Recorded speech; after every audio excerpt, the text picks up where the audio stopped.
நடிகை பாவனா அவர்களை காருக்குள் வைத்து பாலியல் துன்புறுத்தல் செய்து அதை தங்கள் தொலைபேசியில் வீடியோவாக எடுத்த காமுகர்களை இப்பொழுது காவல்துறையினர்கள் கைது செய்திருக்கின்றார்கள். அவ்வாறு வீடியோ எடுத்தவர்கள் அந்த வீடியோவை எம்எம்எஸ் ஆக ஒரு சிலருக்கு அனுப்பியிருப்பதாகவும் கூறப்பட்டு வருகின்றது. இந்த கண்ணோட்டத்திலும் காவல்துறையினர்கள் இதை விசாரித்து வருகின்றார்கள்.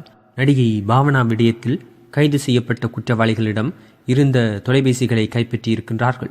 அந்த தொலைபேசிகளில் ஏதாவது வீடியோ இருக்கின்றதா என்று பார்க்கும் பொழுது இது சம்பந்தப்பட்ட எந்த வீடியோக்களும் இருக்கப்படவில்லை. அதைத் தொடர்ந்து விசாரணையின் பொழுது தாங்கள் அந்த தொலைபேசிகளை ஆற்றில் எறிந்துவிட்டதாக கூறியிருக்கின்றார்கள். எந்த ஆற்றில் எறிந்ததாக விசாரித்த பொழுது கொச்சிக்கு அருகாமையில் இருக்கும் ஒரு ஆற்றில் எறிந்ததாக அவர்கள் தெரிவித்திருக்கின்றார்கள். அதைத் தொடர்ந்து குற்றவாளிகளை அழைத்துச் சென்று குற்றவாளிகள் அந்த ஆற்றை அடையாளம் காட்ட அந்த ஆற்றில் நீச்சல் வீரர்கள் மூலமாக இறங்கி அந்த செல்போனை தேடி வருகின்றார்கள். இப்படிப்பட்ட விசாரணையின் போக்கு உண்மையான குற்றவாளிகளை தப்ப வைப்பதற்காக காவல்துறையின் வேறு விதமான விசாரணையா என்று மக்கள் மத்தியிலும் மற்றும் ஊடகங்கள் மத்தியிலும் ஒரு வகையான அதிருப்தியை ஏற்படுத்தி இருக்கின்றது. இதுபோன்ற தமிழ் சினிமா செய்திகளையும் மற்றும் சூடான சுவாரஸ்யமான அனைத்து செய்திகளையும் ஒரே இடத்தில் பார்த்தும் கேட்டும் தெரிந்தும் கொள்ள எங்கள் சேனலை சப்ஸ்கிரைப் செய்யவும்.